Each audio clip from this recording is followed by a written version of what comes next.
Welcome to RH Study. আজি আমি নৱমমান শ্ৰেণীৰ মেথামেটিক্সৰ লেসন 8 চতুৰ্ভুজ লেসনৰ বিষয়ে আলোচনা কৰিম। যে চতুৰ্ভুজ কাক বোলে আমি জানি লওঁ। এটা চিত্ৰৰ সহায়ত জানিবলৈ চেষ্টা কৰিম। চিত্ৰ চতুৰ্ভুজ মানে হ'ল চাৰিটা কোণ থকা আৰু চাৰিটা বাহু থকা। এতিয়া আমি লিখিলো যে এ বি সি ডি এটা চতুৰ্ভুজ ন। এ বি সি ডি ইয়াৰ কোণ আছে চাৰিটা, বাহু আছে চাৰিটা, এ বি বাহু, বি সি বাহু, সি ডি বাহু আৰু এ ডি বাহু। গতিকে আমি লিখিব পাৰোঁ যে চাৰিটা বাহুৰে, চিম্পল ভাষাত লিখি আছোঁ, বাহুৰে আগুৰা বন্ধ এটা ক্ষেত্ৰফল, বন্ধ ক্ষেত্ৰফলক চতুৰ্ভুজ বোলে। চতুৰ্ভুজ বোলে। চতুৰ্ভুজৰ কৰ্ণ চোৱা, কৰ্ণ হ'ল এ চি এডাল কৰ্ণ আৰু বি ডি এডাল কৰ্ণ। গতিকে চতুৰ্ভুজৰ কৰ্ণ কেইডাল থাকিব? দুডাল কৰ্ণ আছে। চতুৰ্ভুজৰ চাৰিটা কোণৰ সমষ্টি কিমান? যেহেতু চতুৰ্ভুজৰ চাৰিটা কোণ আছে গতিকে আমি লিখিব পাৰোঁ চতুৰ্ভুজৰ চাৰিটা কোণৰ সমষ্টি, পৰীক্ষাৰ কাৰণে এইটো ইম্পৰ্টেণ্ট, ইকুৱেল 360 ডিগ্ৰী।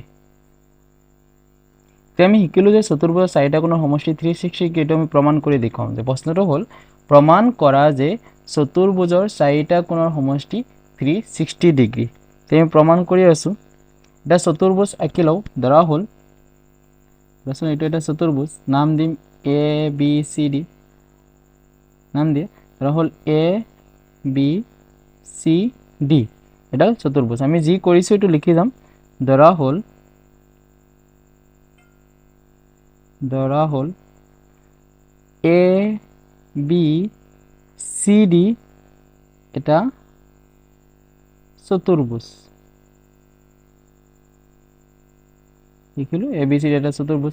আমাৰ প্ৰমাণ কি কৰিব লাগে? প্ৰমাণ কৰিব লাগে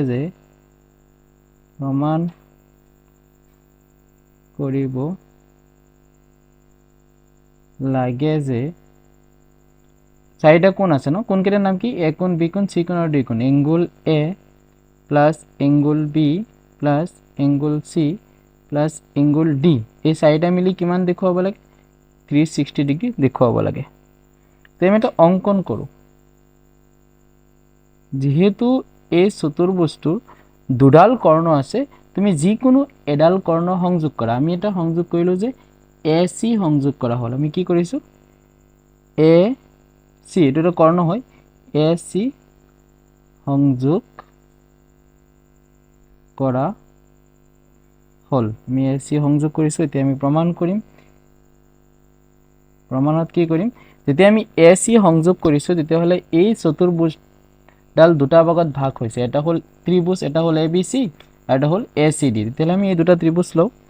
ত্ৰিভুজ এ বি চি, মানে এইটো ত্ৰিভুজ এ বি চি, এই ত্ৰিভুজডাল ইয়াৰ পৰা আমি কি পাওঁ? ত্ৰিভুজ এ বি চিৰ পৰা পাওঁ ত্ৰিভুজৰ তিনিটা কোণৰ সমষ্টি কিমান? 180 ডিগ্ৰী। গতিকে আমি লিখিব পাৰোঁ এংগুল, প্ৰথমতে আমি এইটো লিখোঁ বি এ চি, মানে এই কোণডাল, angle B A C plus এইটো গ'ল ন, তেতিয়া এইটো বি কোণ, এংগুল বি প্লাছ, এতিয়া আমি এইটো কৰিম কাৰণ এইটো আধা হৈ আছে ন, সম্পূৰ্ণ কোণক ভাগ কৰিছে, সেইকাৰণে গোটেইখিনি লিখিম এংগুল এ চি বি, এংগুল এ চি বি। এই তিনিটা কোণ মিলি কিমান হৈছে? 180 ডিগ্ৰী, কাৰণ ত্ৰিভুজৰ কোণৰ সমষ্টি, ত্ৰিভুজৰ কোণৰ সমষ্টি। এটা ইকুৱেশ্যন নম্বৰ এইটো 1 ধৰা। এতিয়া আকৌ আৰু এটা ত্ৰিভুজ আছে ন, এতিয়া আমি তাৰ পৰা ল'ম ত্ৰিভুজ এ চি ডি, এ চি ডিৰ পৰা পাওঁ। ইয়াৰ পৰা কি পাওঁ? প্ৰথম এইটো কোণ ধৰোঁ C A D, angle C A D, মাজত যিটো আছে এইটো পজিশ্যনত ধৰিবা, চি এ ডি মানে এই কোণটো, প্লাছ এংগুল এ চি বি ডি, মানে এইটো কোণ, এংগুল এ চি ডি প্লাছ কোণটো আছে ডি কোণ আছে ন, এংগুল ডি, এই তিনিটা কোণ মিলি কিমান হৈছে 180 ডিগ্ৰী ৰুলছটো সেম ত্ৰিভুজৰ কোণৰ সমষ্টি এইটো ইকুৱেশ্যন 2 ধৰিলো সমীকৰণ 2 ধৰিলো এতিয়া সমীকৰণ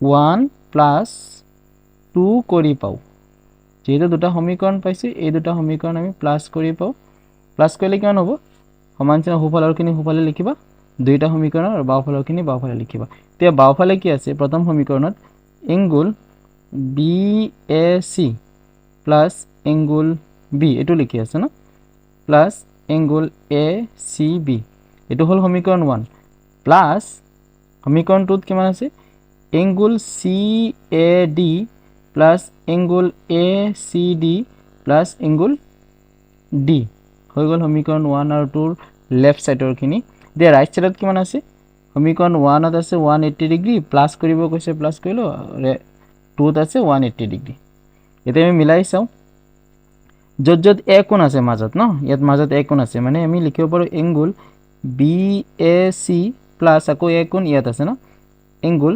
CAD এই দুটা একেলগ কৰিলো প্লাস এংগল B অকলহৰিয়া প্লাস আকৌ ইয়াত C কোণ মাজত আছে যত এটো একেলগ কৰো এংগল ACB প্লাস আৰু কত আছে ইয়াত আছে না এংগল ACD এই দুটা একেলগ কৰিলো প্লাস আকৌ D কোণ এক্সট্ৰা আছে আৰু 180 ডিগ্ৰী প্লাস 180 ডিগ্ৰী কিমান হ'ব 360 ডিগ্ৰী এটা আমি চিত্ৰৰ পৰা বনাই চাও BAC মানে BAC এইটো কোণ পৰি আছে না পিছত আছে CAD মানে CAD মানে এই দুটা কোণ মিলি কোনটো কোণ পৰিছে এংগল A কোণ প্লাস এংগল B তো আগৰ পৰা আছে প্লাস এতিয়া আছে এংগল CAB মানে CAB সরি ACB ন ACB মানে এইটো কোণ ACB এইটো কোণ ACB এই কোণটো আৰু ACD মানে এই কোণটো এই দুটা কোণ মিলি কি হৈছে C কোণ হৈ আছে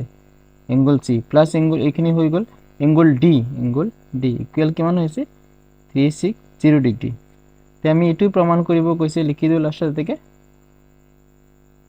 প্ৰমাণিত হল আশা কৰো বুজি পাইছা আৰু পৰীক্ষাৰ কাৰণে ইম্পৰ্টেন্ট আছে এটু সকলোৱে চাবা আমাৰ পিছৰ টপিকটো হল চতুৰ্ভুজৰ প্ৰকাৰ আৰু হিহতৰ ধৰ্ম চতুৰ্ভুজ বহুত ধৰণৰ আছে ছটা ভাগত ভাগ কৰিব পাৰো প্ৰথমটো হল 1 নম্বৰ ভাগ হল আয়ত 2 নম্বৰ ভাগ বৰ্গ 3 নম্বৰ সমান্তৰিক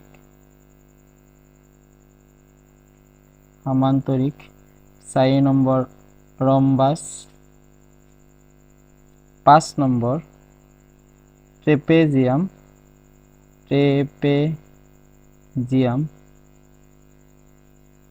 আৰু 6 নম্বৰ আমি ভাগ কৰিব পাৰো কি শিলা এতিয়া আমি প্ৰতিটো ভাগৰ বিষয়ে পঢ়িম আৰু ইয়াৰ ধৰ্মৰ বিষয়ে পঢ়িম প্ৰথম ভাগটো কি লিখিছো আয়ত ন 1 নম্বৰ কি লিখিছো আয়ত তে আয়ত দেখাত কেনেকৈ আমি চিত্ৰটো আঁকি লও দৰাচন ইয়াৰ নাম দিলো A B C D আয়ত হবলৈ হলে AB বাহুৰ সমান CD বাহু আৰু BC ৰ বাহু সমান AD বাহু মানে আয়তৰ বিপৰীত বাহুবিলাক সমান হৈছে আৰু দেখাত চোৱাচোন AB ৰ সমান্তৰাল DC হৈ আছে আকৌ AD ৰ সমান্তৰাল BC হৈ আছে তে আমি ইয়াৰ আয়তৰ ধৰ্ম লিখিব পাৰো তে আয়তৰ ধৰ্ম কেটা কি হৈছে আয়তৰ বিপৰীত বাহুজোৰ সমান আৰু সমান্তৰাল যেনে কি চিত্ৰত AB বাহু DC বাহুৰ সমান আৰু AD বাহু BC বাহুৰ সমান আৰু সমান্তৰাল দ্বিতীয়টো হল আয়তৰ প্ৰতিটো কোণৰ মাপ 90 ডিগ্ৰী মানে A কোণ 90 ডিগ্ৰী হ'ব B কোণ 90 ডিগ্ৰী C কোণ 90 ডিগ্ৰী D কোণ 90 ডিগ্ৰী পিছত 3 নম্বৰ আয়তৰ কৰ্ণ দুডাল সমান কৰ্ণ দুডাল হল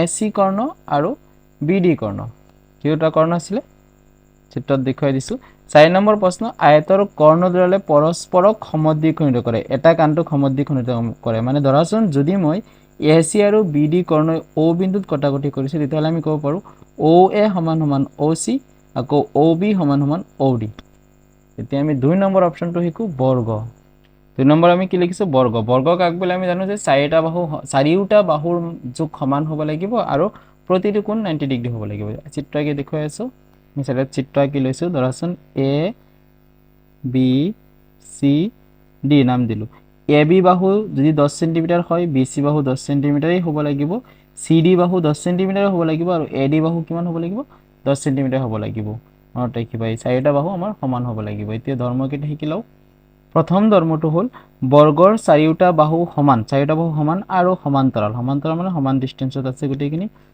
এটোৰ লগত এটো সমান্তৰাল আছে ইয়াৰ লগত ইয়াৰ সমান্তৰাল আছে বৰ্গৰ প্ৰতিটো কোণৰ মাপ 90 ডিগ্ৰী এ কোণৰ মাপো 90 ডিগ্ৰী বি 90 ডিগ্ৰী সি 90 ডিগ্ৰী ডি 90 ডিগ্ৰী 3 নম্বৰ হ'ল বৰ্গৰ কৰ্ণ দুডাল অৰ্থাৎ কৰ্ণ দুডাল হ'ল AC এডাল কৰ্ণ আৰু BD এডাল কৰ্ণ গতিকে বৰ্গ কৰ্ণ দুডাল সমান হৈছে AC আৰু BD সমান আৰু পৰস্পৰ লম্ব সমদ্বিখণ্ডক এটা কৰ্ণই আনডাল কৰ্ণৰ লগত যেতিয়া কটাকটি কৰে 90 ডিগ্ৰী কোণ কৰি কটাকটি কৰে সেইকাৰণে আমি ক'ব পাৰিছো লম্ব সমদ্বি লম্ব মানে 90 ডিগ্ৰী কোণ কৰিছে সম মানে সমান দ্বিখণ্ডক মানে দুটা ভাগত ভাগ কৰিছে তে 3 নম্বৰ অপচনটো আমি কিছিলো সমান্তৰিকৰ বিষয়ে পঢ়িম এই 3 নম্বৰ সমান্তৰিক ধৰাচোন ইয়াত আমি চিত্ৰটা কিছু ABCD এটা সমান্তৰিক ন সমান্তৰিক হ'বলৈ হলে বিপৰীত বাহুজোৰ সমান আৰু সমান্তৰাল হ'ব লাগিব কিন্তু প্ৰতিটো কোণ 90 ডিগ্ৰী হ'ব নোৱাৰিব বিপৰীত কোণবিলাক সমান হ'ব লাগিব আৰু ওচৰা-ওচৰি কোণৰ সমষ্টি 180 ডিগ্ৰী হ'ব লাগিব ঠিক আছে সমান্তৰিকৰ ধৰ্মকেইটা আমি লিখো প্ৰথম ধৰ্মটো হ'ল সমান্তৰিকৰ বিপৰীত বাহুজোৰ সমান আৰু সমান্তৰাল মানে AB সমান আৰু সমান্তৰাল CD আকৌ AD ৰ সমান আৰু সমান্তৰাল BC সমান্তৰিকৰ বিপৰীত কোণবোৰ সমান A কোণৰ সমান C কোণ B কোণৰ সমান D কোণ সমান্তৰিকৰ ওচৰা-ওচৰি কোণৰ সমষ্টি 180 ডিগ্ৰী A কোণ আৰু B কোণ মিলি 180 ডিগ্ৰী হ'ব নহলে A কোণ আৰু D কোণ মিলি 180 ডিগ্ৰী হ'ব নহলে C কোণ আৰু B কোণ মিলি 180 ডিগ্ৰী না ওচৰা-ওচৰি কোণৰ সমষ্টি 4 নম্বৰ অপচন সমান্তৰিকৰ কৰ্ণ দুডাল হ'ল AC আৰু BD এই দুডাল কি পৰস্পৰ সমদ্বিখণ্ডক আকৰো বুজি পাইছা পিছৰ 4 নম্বৰটো হ'ল ৰম্বাসৰ চাৰিওটা বাহুৰ মাপ কিন্তু সমান ইয়াৰ প্ৰতিটো কোণ 90 ডিগ্ৰী নহয় বিপৰীত কোণবিলাক সমান আছে ন তে আমি ধৰ্মকেইটা লিখো ৰম্বাসৰ ধৰাচোন মই নাম দিলো A B C D year AC আৰু BD দুডাল কৰ্ণ হয় প্ৰথম ধৰ্মটো হ'ল ৰম্বাসৰ প্ৰতিটো বাহু সমান আৰু সমান্তৰাল ইয়াৰ দ্বিতীয় বিপৰীত কোণবোৰ সমান ইয়াৰ লগত C কোণ B লগত D কোণ কৰ্ণ দুডাল পৰস্পৰ লম্ব সমদ্বিখণ্ডক ইয়াৰ আৰু এটা বস্তু মনত ৰাখিবা বিপৰীত কোণৰ সমষ্টি কিন্তু 180 ডিগ্ৰী হয় 5 নম্বৰ কি আছে ট্ৰেপেজিয়ামৰ ABCD এটা ট্ৰেপেজিয়াম হলে ইয়াৰ AB আৰু DC বাহু দুডাল সমান নহয় কিন্তু সমান্তৰাল হয় তে ট্ৰেপেজিয়ামৰ এটা ধৰ্ম লিখিব পাৰো এটো হ'ল ট্ৰেপেজিয়ামৰ এজোৰ বিপৰীত বাহু সমান্তৰাল হয় সমান নকবা কিন্তু সমান্তৰাল হ'ব লাগিব কৰ্ণ দুডাল সমান কেতিয়াও নহয় তে 6 নম্বৰ এটা শিকিম লাষ্ট হ'ল এটো হ'ল চিলাৰ বিয়া শিকি আছো চিলাৰটো আঁকি লও কেনেকুৱা আছিল এডাল বাহু নেকে সিধা আছিল এটো হ'ল চিলা নাম দিয়া A B C D তে আমি চিলাৰ ধৰ্ম প্ৰথম ধৰ্মটো হ'ল সন্নিহিত বাহুজোৰ সমান হয় আৰু কৰ্ণজোৰ পৰস্পৰ লম্বভাৱে দ্বিখণ্ডিত হয় কৰ্ণ হ'ল এটা হ'ল BD কৰ্ণ আৰু এটা হ'ল AC কৰ্ণ পৰস্পৰ কি কৈছে লম্বভাৱে দ্বিখণ্ডিত হয় আশা কৰো সকলোৱে বুজি পাইছা চেনেলটো সাবস্ক্ৰাইব কৰিবা লগৰবিলাকৰ লগত শেয়াৰ কৰিবা thank you keep watch my channel